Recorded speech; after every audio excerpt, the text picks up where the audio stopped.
Assalamualaikum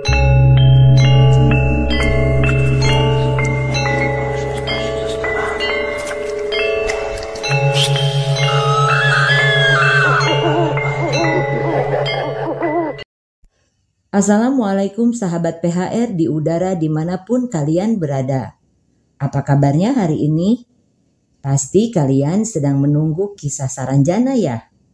Kami belum mendapatkan kiriman dari narasumber lagi atau dari para subscriber tentang pengalaman Saranjana, Wentira, atau Padang 12. Kami juga tidak bisa menguliknya ke arah yang sensitif.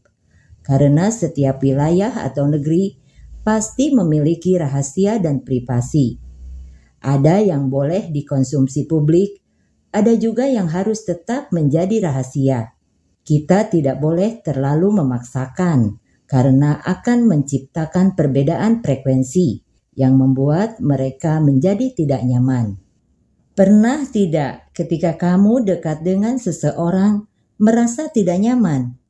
Ya, itulah yang disebut pergesekan frekuensi. Jadi, agar channel ini tetap update, saya akan mencampur dengan urban legend.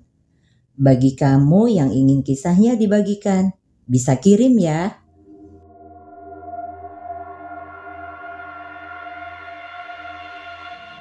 Kisah kali ini saya akan menceritakan seorang pria bernama Enji Maroslay.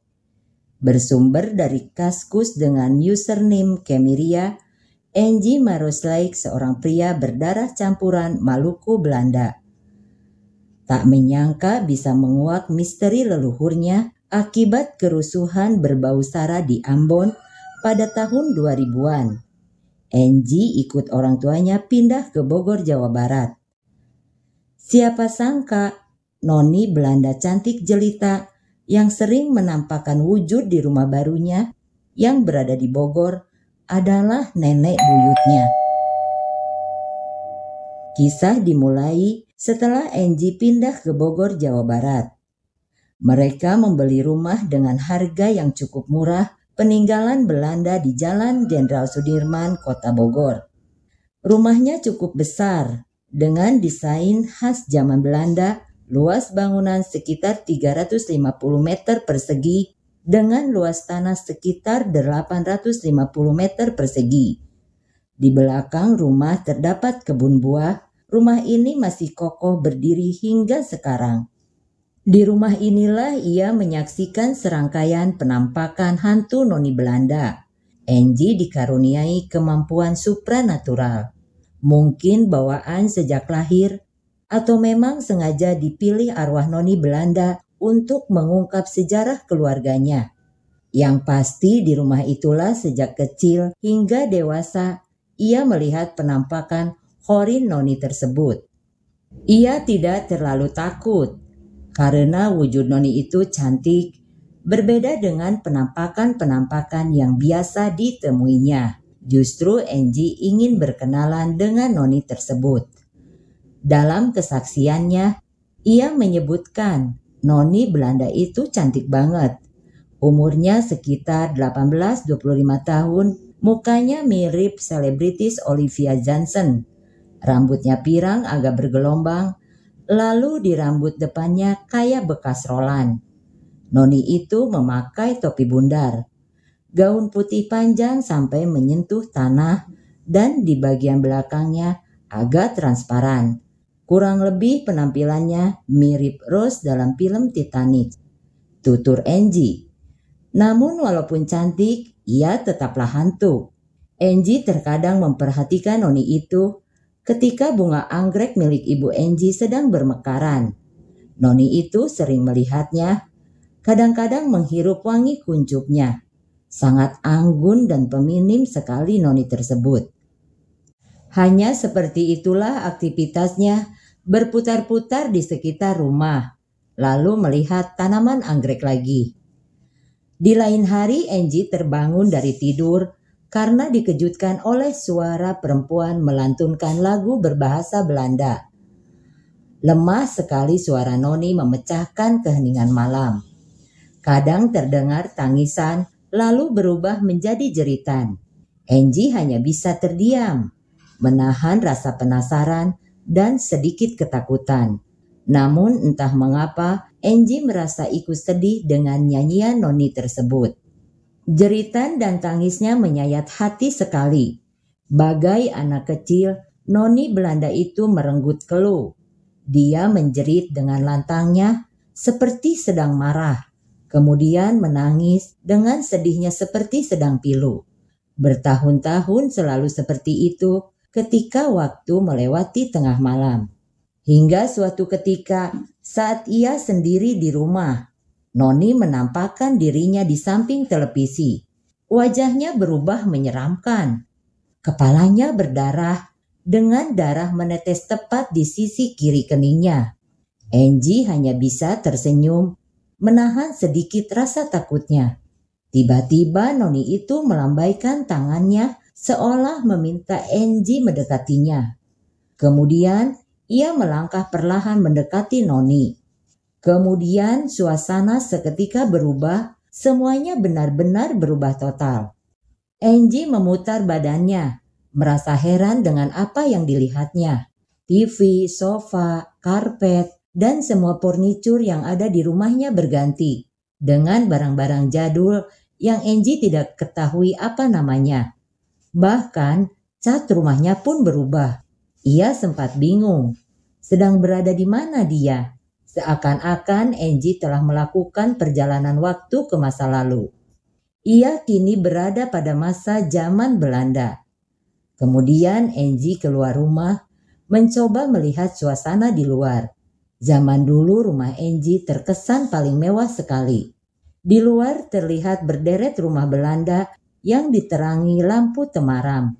Ia menatap ke arah Istana Bogor yang tertutup kabut.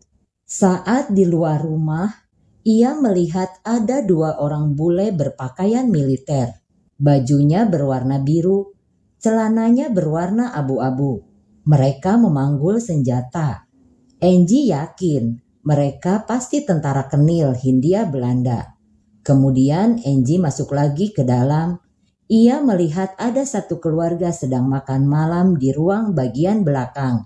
Di sana ada noni bersama laki-laki muda berseragam militer Kenil berpangkat 1 bintang di bahunya, sambil memangku balita perempuan. Angie yakin lagi, ia adalah suami dari anaknya noni.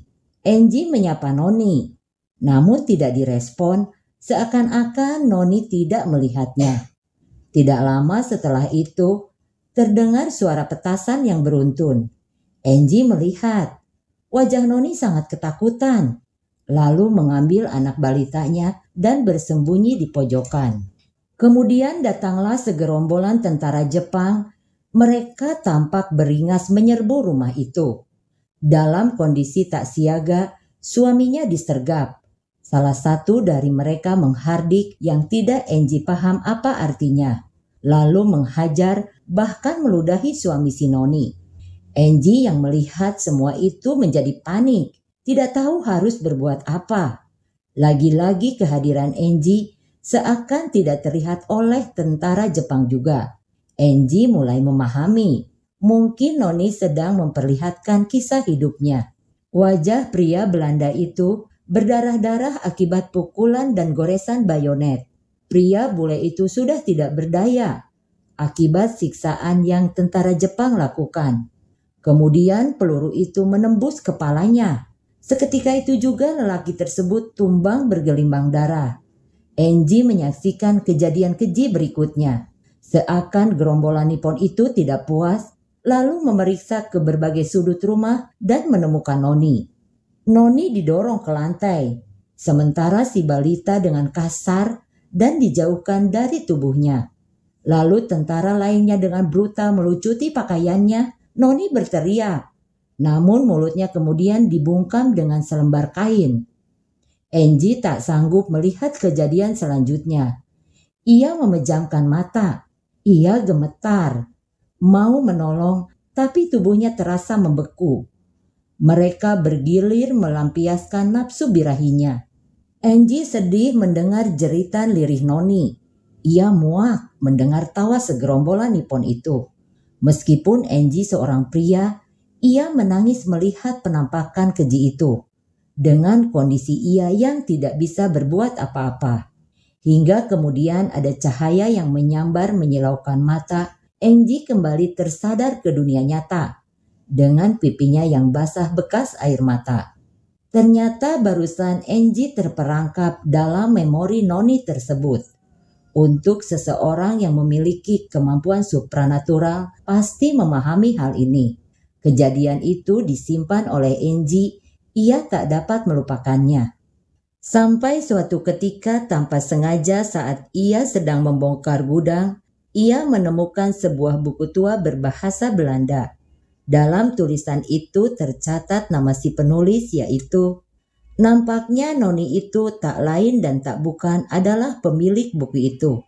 Namanya Maria Elisa van de Witt dan suaminya bernama Gus Willem van Oslich.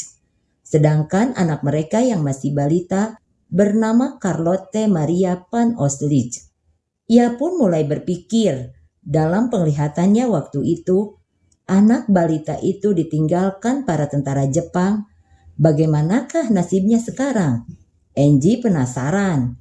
Ia kini tidak takut lagi pada penampakan Noni. Saat ia menjumpainya kembali, ia berani menanyakan bagaimana selanjutnya. Dengan cara yang sama saat ia menyaksikan peristiwa malam berdarah itu. Angie dibuat seolah menyaksikan kejadian selanjutnya. Kemudian Angie diminta membetulkan makamnya dan mencari tahu keberadaan anaknya. Jenazah Noni dan suaminya ditemukan warga sekitar. Mereka dikubur di makam Belanda yang kini berada di Kebun Raya Bogor. Sedangkan anak yang balita diasuh oleh seorang warga Bumiputra yang tak jauh dari rumahnya. Untuk memastikan penampakan yang kedua, Angie memutuskan melacak makam Noni dan keberadaan balita itu. Di Kebun Raya Bogor, ia temukan sebuah nisan yang sudah hampir rusak. Tertulis wafat 23 Februari 1942. Setelahnya Angie mencari tahu kepada warga sekitar tentang keberadaan Charlotte Maria van Oslich. Salah satu warga menunjuk sebuah rumah. Di sana Angie bertemu dengan seorang nenek-nenek. Nenek itu anak dari orang tua yang mengasuh Charlotte Maria van Oslich. Di sana diketahui fakta si balita berhasil dibesarkan oleh keluarga orang pribumi dengan diberi nama Siti Mariam. Sesudah dewasa kemudian pergi ke Maluku. Siti Mariam kemudian mempunyai anak bernama Ajahra Maria de Witt. Nama terakhir ini sudah tidak asing baginya, dialah ibu kandungnya. Nenek tersebut memperlihatkan foto-foto Siti Mariam dan ibunya, juga dirinya di saat masih kecil. Angie sangat terkejut antara percaya dan tidak percaya dengan kenyataan yang serba kebetulan baginya. Ternyata Noni Belanda itu adalah nenek buyutnya dan Oma Siti Mariam adalah anak dari Noni Belanda. Penampakan Noni ternyata mengantarkan tentang sejarah asal-usul Oma, neneknya Angie. Setelah Angie mengetahui kenyataan itu, Angie segera menceritakan segala hal yang ia ketahui kepada oma buyutnya, yaitu Noni Belanda. Angie juga menceritakan kisah anak balitanya yang telah tumbuh bahagia dan berganti nama menjadi Siti Mariam, yaitu neneknya Angie. Ia menceritakan kehidupan neneknya.